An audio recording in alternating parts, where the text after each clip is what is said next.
Media మిత్రులందరికీ నమస్కరిస్తూ ఇక్కడ ఇచ్చేసిన మా వైఎస్ఆర్ కాంగ్రెస్ పార్టీ నాయకులకు స్థానిక శాసనసభ్యులు సంజయ్ గారికి వేదిక మీద ఉన్న నాయకులందరికీ కూడా నమస్కరిస్తూ మా పెద్దలు వీసారెడ్డి గారు ఆదేశాల మేరకు మేము పత్రికలకు ఎక్కకూడదు. ఆయన చెప్పిన ఆదేశం పత్రికలకు ఎక్కకూడదు, కాంట్రవర్సీలో పోకూడదు, ఎక్కడ కూడా పార్టీలో విభేదాలకు తావీయకుండా ఉండాలని ఆయన సూచించడం. మొన్న విపిఆర్ లో కూడా ఆయన మీటింగ్ పెట్టి అందరినీ కూడా 8 గంటల సేపు మాట్లాడి సీనియర్ నాయకులందరినీ కూడా కలుసుకొని పనిచేయండి మీరు అని వాళ్ళందరికీ కూడా చెప్పడం జరిగింది. ఆ తర్వాత కూడా జరిగిన పరిణామాలు మీకు అందరికీ తెలుసు, మీరు చూస్తున్నారు. గీత ఎవరు దాటారా ఎవరు దాటలేదు అనేది మీరు అందరూ కూడా గమనిస్తున్నారు. ఆ వీడియోలన్నీ మీ దగ్గర క్లిప్లింగ్స్ లో ఉన్నాయి. ముఖ్యంగా వ్యతిరేక వర్గం అంటూ ప్రచారం చేస్తూ ఒక తోటలో మీటింగ్ పెట్టుకొని ఒక పక్క వీసారెడ్డి గారు చెప్పాడు, మాకు పెద్దలు ఆయన విపిఆర్ కళ్యాణ మండపంలో ప్రతి నాయకుడికి చెప్పాడు, గంటల తరబడి 8 గంటల సేపు చెప్పాడు. ఆ కోర్టు దగ్గరించి మీటింగ్ పెట్టి ఏం మాట్లాడారో, ఎవరెవరు ఎట్లా మాట్లాడారో ఆ క్లిప్లింగ్స్ అన్ని కూడా మీ దగ్గర ఉన్నాయి. వీటన్నిటికి కూడా తొందరలో వీసారెడ్డి గారు వస్తాడు, దాని సమాధానం ఆయన చూసుకుంటాడు, పార్టీ చూసుకుంటది. మేము మీటింగ్ పెట్టాం కళ్యాణ మండపంలో జగన్మోహన్ రెడ్డి గారి అనుమతితో. ఎయిర్పోర్ట్ లో ఎంపీ మా జిల్లా అధ్యక్షుడు రామ్ కుమార్ గారి సమక్షంలోనే సీఎం గారిని అడగడం జరిగింది. నేను అన్నా మీ గైడ్ లైన్స్ ప్రకారం మీటింగ్ పెట్టుకుంటున్నాము, ఇప్పటి వరకు సంజయ్ గారు తిరిగారు వాళ్ళ ఇళ్ళకి, రెస్పాన్స్ కొంత మంది సహనంతో ఉన్నారు, కొంతమంది అసహనంతో ఉన్నారు, అంటే నేను చూసుకుంటాను మీరు ప్రొసీడ్ అవ్వండి అని చెప్పి ఆల్ ది బెస్ట్ చెప్పి ఆయన ఫ్లైట్ ఎక్కాడు. మేము మీటింగ్ పెట్టాం, ఎవరిని విమర్శించలా, అందరినీ కలుపుకొని పోతామని చెప్పాం. మా ఎమ్మెల్యే గారు చెప్పారు అందరినీ కలుపుకొని పొమ్మన్నాడు సీఎం గారు, మేము కలుపుకొని పోతాం, 4 అడుగులు తగ్గైనా అందరినీ కలుపుకోదని సిద్ధం అని చెప్పి మా ఎమ్మెల్యే గారు చెప్పారు. అదే వాళ్ళు తోటలో మీటింగ్ పెట్టారు. ఎవరెవరు ఎట్ట మాట్లాడారు, ఒక సీనియర్ నాయకుడుగా కట్టా సుధారెడ్డి గారిని గౌరవించి ఆయన కూడా మాలో ఒకటిగా కలపమని నేనే వీసారెడ్డి గారికి చెప్పాను. చెప్తే ఆయనతో గంట సేపు మాట్లాడు వీసారెడ్డి గారు. మళ్ళా ఆ వ్యక్తి ఏం మాట్లాడాడో మీ దగ్గర క్లిప్లింగ్స్ మొత్తం ఉన్నాయి.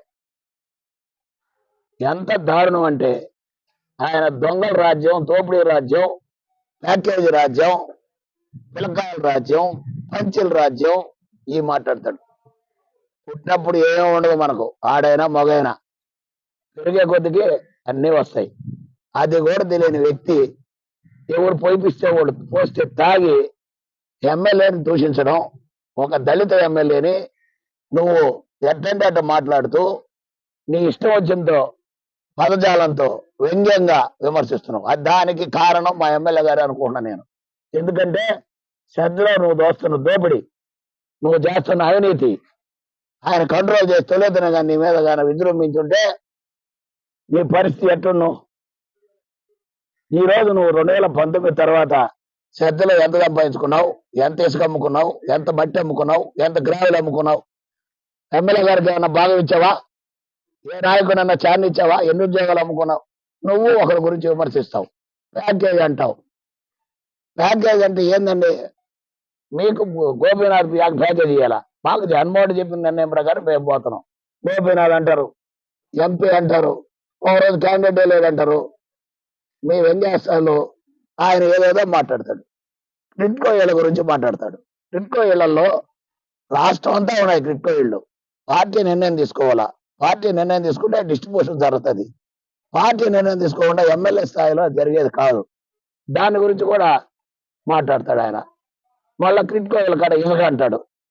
ఇసుక ఉండింది వాస్తవం, దాన్ని టెండర్ పెట్టింది వాస్తవం, టెండర్లో పాడుకున్న వ్యక్తి తోలుకున్నది వాస్తవం. ఇవన్నీ కూడా తెలియకుండా గుడ్డిగా దాన్ని కూడా ఎమ్మెల్యే అమ్మేశాడు. ఎమ్మెల్యే ఇసుక అమ్ముకోవాల్సిన కర్మ ఎమ్మెల్యేకి ఏమున్నది? నీకున్నది. అది ఇసుక అమ్ముంటే సాక్ష్యాధారాలతో ఎలా పెట్టే డేట్ ఉంది, టెండర్ ఉంది, ఆ ఫైల్స్ ఉన్నాయి.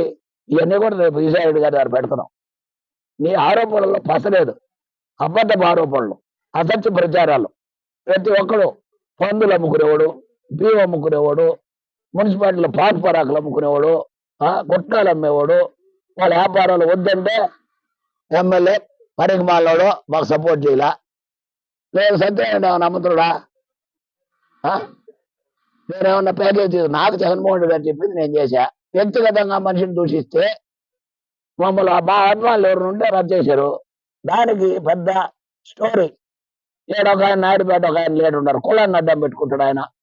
కులాలు మాకు ఉన్నారండి, అన్ని కులాలు జగన్మోహన్ రెడ్డి గారు చెప్పినట్టు మాకు అన్ని కులాలు కావాలా. జగన్మోహన్ రెడ్డి గారికే కులం లేదు, మతం లేదు, పార్టీ లేదు, ప్రతి ఒక్కరికి పథకాలు ఇస్తున్నాడు. ఆయన చెప్పిన మేనిఫెస్టోలో ప్రతి దాన్ని అందరికీ ఇస్తున్నాడు. తెలుగుదేశం లేదు, బీజేపీ లేదు, కమ్యూనిస్ట్ లేదు, ప్రతి ఇంటికి తలుపు తంటే 5వ గంట చేరుస్తున్నాడు. రేపటి నుంచి 3,000 పెన్షన్ 1వ తేదీకి అందరికీ వస్తుందా లేదా మీరు కూడా గమనిస్తున్నారు. మా బాధ్యత ఏంది, సీఎం గారు చెప్పింది మేము చేయడం.